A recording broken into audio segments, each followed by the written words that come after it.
ക്രിസ്തുവിലുള്ള പ്രിയപ്പെട്ട സഹോദര സഹോദരന്മാരെ, ഇന്നത്തെ ദൈവവചനം വിശുദ്ധ യോഹന്നാൻ എഴുതിയ സുവിശേഷം 17-ാം അധ്യായം 1 മുതൽ 11 വരെയുള്ള വാക്യങ്ങൾ. യേശു ശിഷ്യന്മാർക്ക് വേണ്ടി പ്രാർത്ഥിക്കുന്നു. ഇത്രയും പറഞ്ഞതിന് ശേഷം യേശു സ്വർഗത്തിലേക്ക് കണ്ണുകൾ ഉയർത്തി പ്രാർത്ഥിച്ചു. പിതാവേ, സമയമായിരിക്കുന്നു. പുത്രൻ അവിടുത്തെ മഹത്വപ്പെടുത്തേണ്ടതിന് പുത്രനെ അങ്ങ് മഹത്വപ്പെടുത്തണമേ. എന്തെന്നാൽ അവിടുന്ന് അവന് നൽകിയിട്ടുള്ളവർക്കെല്ലാം അവൻ നിത്യജീവൻ നൽകേണ്ടതിന് എല്ലാവരുടെ മേൽ അവന് അവിടുന്ന് അധികാരം നൽകിയിരിക്കുന്നുവല്ലോ. ഏകസത്യദൈവമായ അവിടുത്തെയും അങ്ങ് അയച്ച യേശുക്രിസ്തുവിനെയും അറിയുക എന്നതാണ് നിത്യജീവൻ. അവിടുന്ന് എന്നെ ഏൽപ്പിച്ച ജോലി പൂർത്തിയാക്കിക്കൊണ്ട് ഭൂമിയിൽ അവിടുത്തെ ഞാൻ മഹത്വപ്പെടുത്തി. ആകയാൽ പിതാവേ, ലോക സൃഷ്ടിക്ക് മുമ്പ് എനിക്ക് അവിടുത്തോട് കൂടി ഉണ്ടായിരുന്ന മഹത്വത്താൽ ഇപ്പോൾ അവിടുത്തെ സന്നിധിയിൽ എന്നെ മഹത്വപ്പെടുത്തണമേ. ലോകത്തിൽ നിന്ന് അവിടുന്ന് എനിക്ക് നൽകിയവർക്ക് അവിടുത്തെ നാമം ഞാൻ വെളിപ്പെടുത്തി. അവർ അങ്ങയുടേതായിരുന്നു. അങ്ങ് അവരെ എനിക്ക് നൽകി.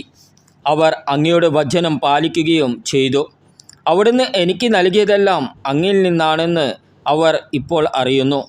എന്തെന്നാൽ അങ്ങ് എനിക്ക് നൽകിയ വചനം ഞാൻ അവർക്ക് നൽകി. അവർ അത് സ്വീകരിക്കുകയും ഞാൻ അങ്ങയുടെ അടുക്കൽ നിന്ന് വന്നുവെന്ന് സത്യമായി അറിയുകയും അങ്ങ് എന്നെ അയച്ചുവെന്ന് വിശ്വസിക്കുകയും ചെയ്തു. ഞാൻ അവർക്ക് വേണ്ടിയാണ് പ്രാർത്ഥിക്കുന്നത്, ലോകത്തിനു വേണ്ടിയല്ല. അങ്ങ് എനിക്ക് തന്നവർക്ക് വേണ്ടിയാണ് പ്രാർത്ഥിക്കുന്നത്. എന്തെന്നാൽ അവർ അവിടത്തേക്കുള്ളവരാണ്. എനിക്കുള്ളതെല്ലാം അങ്ങയുടേതാണ്, അങ്ങേക്കുള്ളതെല്ലാം എൻ്റേതും. ഞാൻ അവരിൽ മഹത്വപ്പെട്ടിരിക്കുന്നു. ഇനിമേൽ ഞാൻ ലോകത്തിലല്ല, എന്നാൽ അവർ ലോകത്തിലാണ്.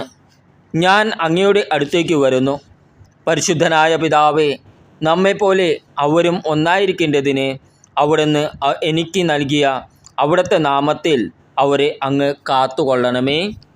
നമ്മുടെ കർത്താവായ ഈശോ മിശിഹായ്ക്ക് സ്തുതി. ക്രിസ്തുവിലുള്ള പ്രിയപ്പെട്ട സഹോദര സഹോദരന്മാരെ, ഇന്നത്തെ ദൈവവചനം വിശുദ്ധ യോഹന്നാൻ എഴുതിയ സുവിശേഷം 17-ാം അധ്യായം 1 മുതൽ 11 വരെയുള്ള വാക്യങ്ങൾ. യേശു ശിഷ്യന്മാർക്ക് വേണ്ടി പ്രാർത്ഥിക്കുന്നു.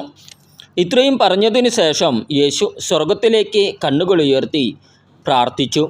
പിതാവേ, സമയമായിരിക്കുന്നു. പുത്രൻ അവിടുത്തെ മഹത്വപ്പെടുത്തേണ്ടതിന് പുത്രനെ അങ്ങ് മഹത്വപ്പെടുത്തണമേ.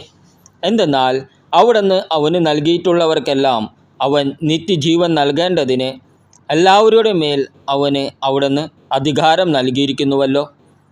ഏകസത്യദൈവമായ അവിടുത്തെയും അങ്ങ് അയച്ച യേശുക്രിസ്തുവിനെയും അറിയുക എന്നതാണ് നിത്യജീവൻ.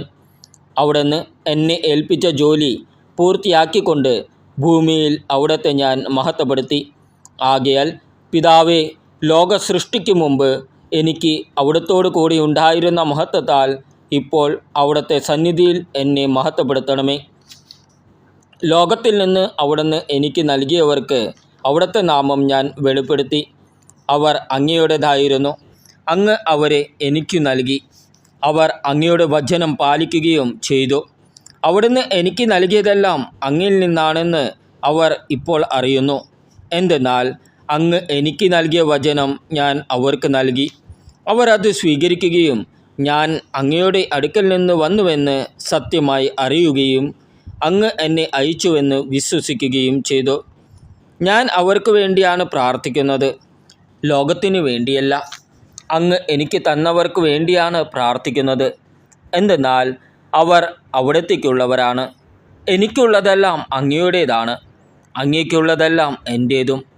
ഞാൻ അവരിൽ മഹത്വപ്പെട്ടിരിക്കുന്നു. ഇനിമേൽ ഞാൻ ലോകത്തിലല്ല, എന്നാൽ അവർ ലോകത്തിലാണ്. ഞാൻ അങ്ങയുടെ അടുത്തേക്ക് വരുന്നു. പരിശുദ്ധനായ പിതാവേ, നമ്മെപ്പോലെ അവരും ഒന്നായിരിക്കേണ്ടതിന് അവിടുന്ന് എനിക്ക് നൽകിയ അവിടുത്തെ നാമത്തിൽ അവരെ അങ്ങ് കാത്തുകൊള്ളണമേ. നമ്മുടെ കർത്താവായ ഈശോ മിശിഹായ്ക്ക് സ്തുതി.